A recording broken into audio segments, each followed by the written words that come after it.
Hello friends, welcome to my channel.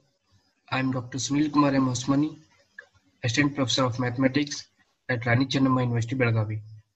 So today's topic is integral domain. Okay. So in my last lecture, I have discussed about definition of a ring and some examples. Okay. So today we shall discuss on integral domain. So for that reason, so let us recall the definition of a ring here. So ring is here R and addition operation and multiplication operation. Here R is any non-empty set. R is any non-empty set, and this non-empty set together with these two binary operation, addition and multiplication, is said to be a ring if it satisfies the following condition. So first one is R with addition is an abelian group. So this is first condition. So this non-empty set together with addition must be an abelian group.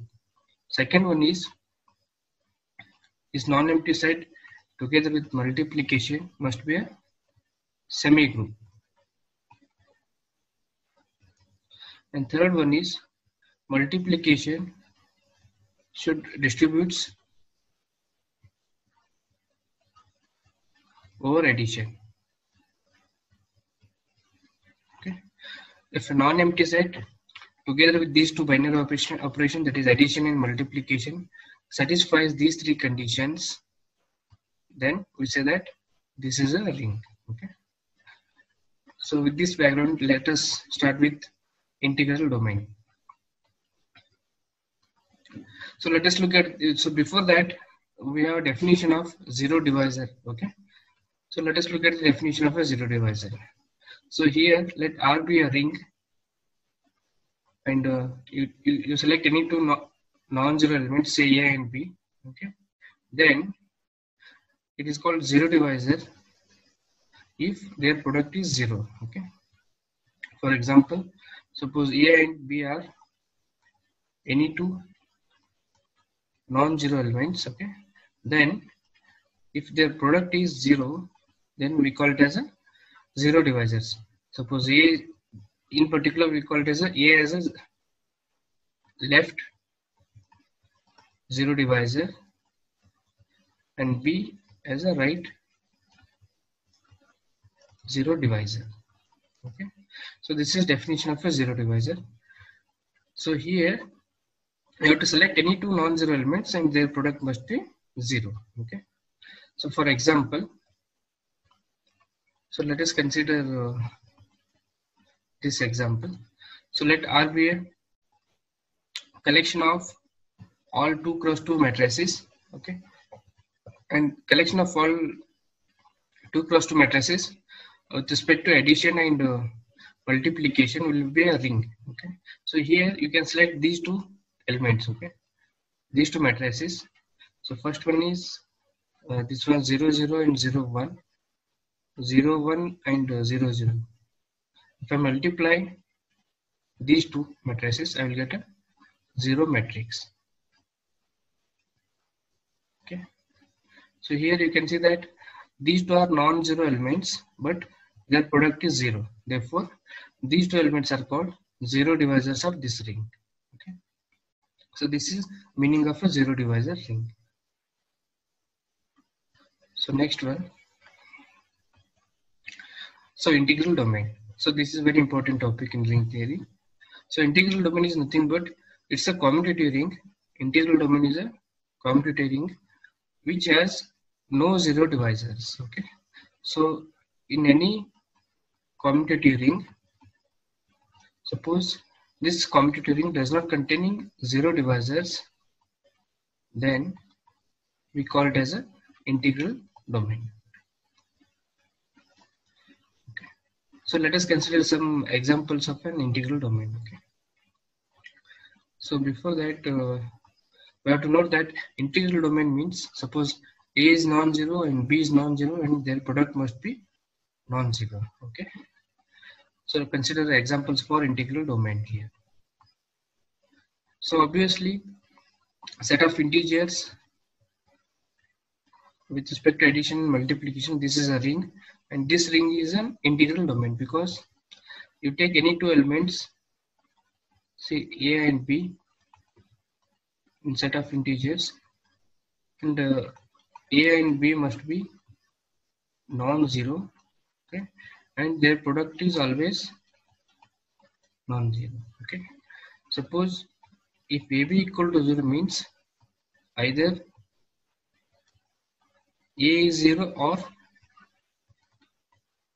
b is 0. Okay, suppose this is not true means obviously if a and b are non-zero means their product is always non-zero. Okay, so because of that reason, a set of integers with respect to this ring, so this is a ring with integer, so this is an integral domain. So similarly, if I consider rational numbers, okay, so this is also a ring and this is also an integral domain, and set of real numbers and set of complex numbers. Okay, so these four rings are also integral domains because if you consider any two numbers, any two complex number or any two real numbers or any two rational numbers, there any two non-zero rational numbers, okay, non-zero rational numbers or non-zero real numbers or non-zero complex numbers, and their product is always non-zero. Okay, if their product is zero means either a is zero or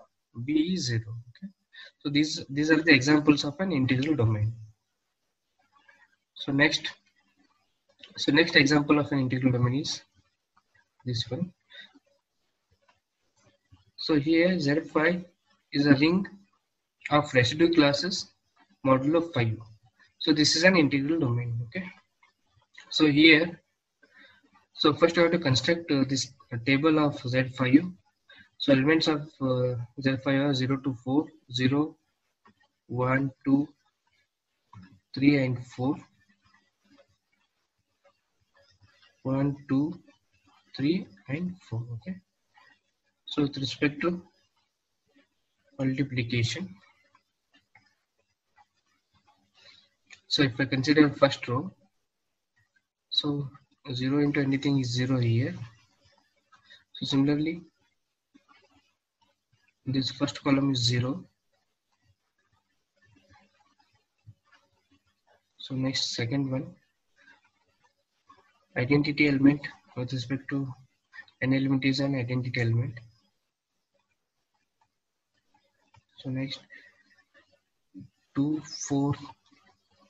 So here 6 means it is 1 and 8 means it is 3. So next,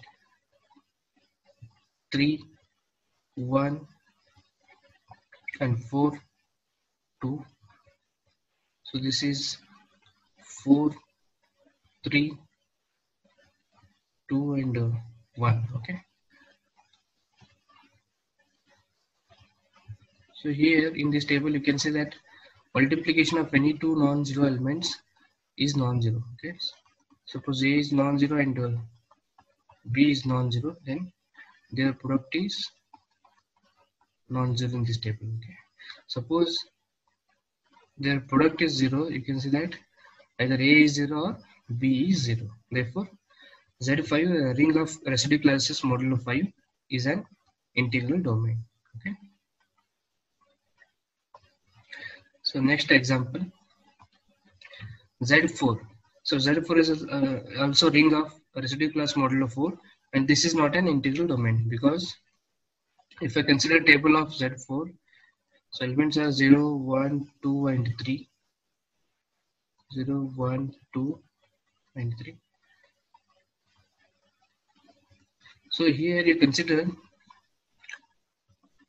only this element 2. So here 0, 2 and here again you'll get 0 here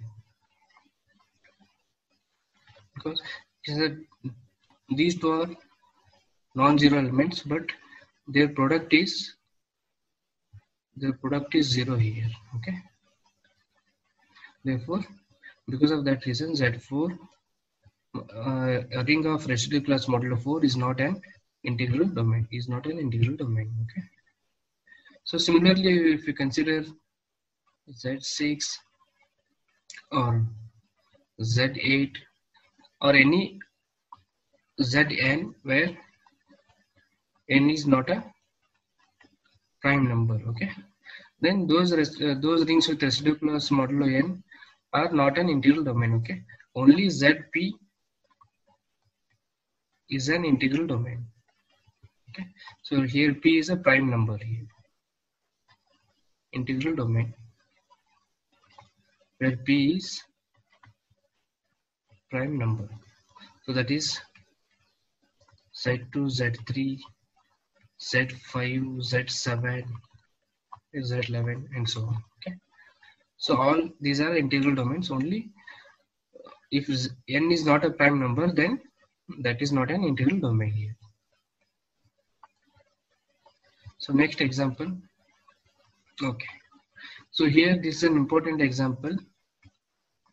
You can see that let R be a set of all subsets of a X. Here I am constructing a ring with the help of superset. So consider a set here, for example 1, 3 and 4, okay. So next consider its superset, okay, not superset, subsets of consider all subsets, every subsets of X, okay.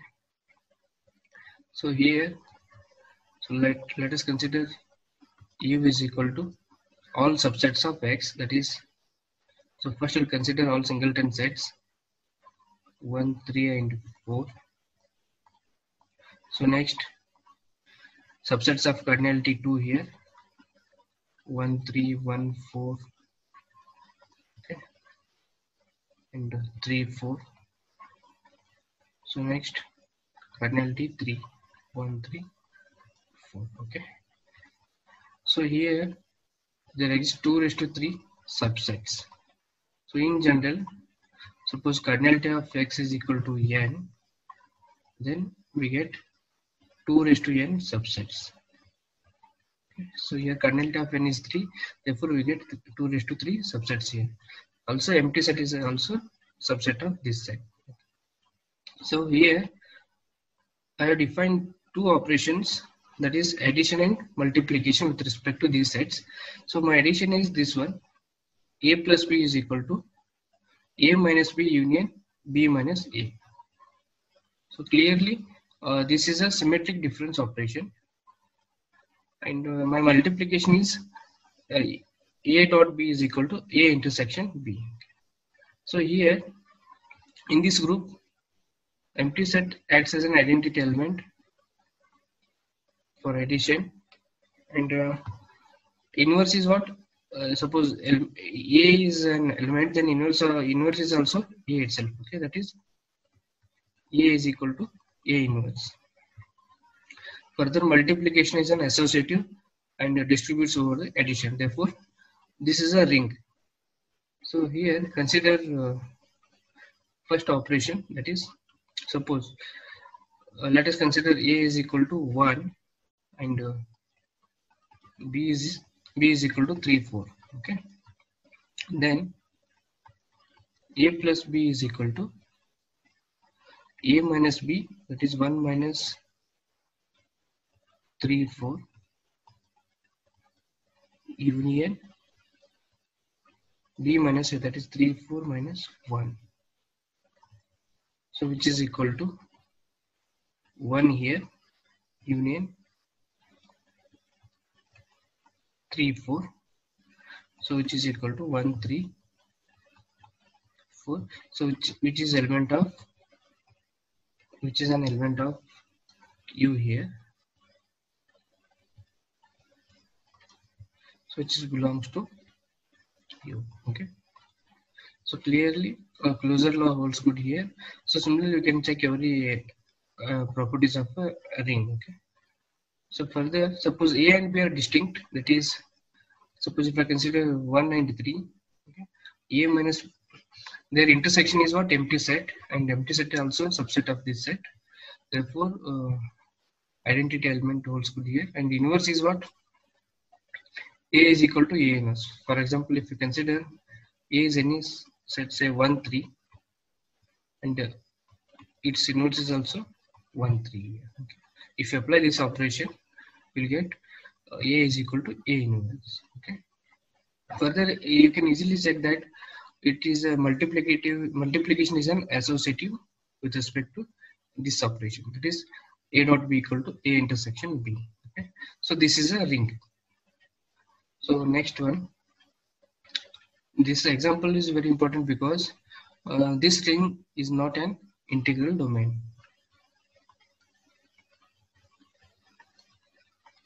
So here the ring defined in the above example is not an integral domain. Okay. So because if you consider A is non-empty set and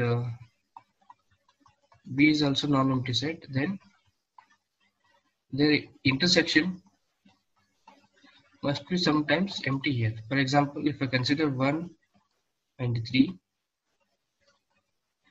the intersection is empty, that is multiplication. So here empty set considered as a zero divisor. Okay. So because of that reason, the above example is not an integral domain. Okay. So these are the examples which are related to integral domain I have discussed in this lecture.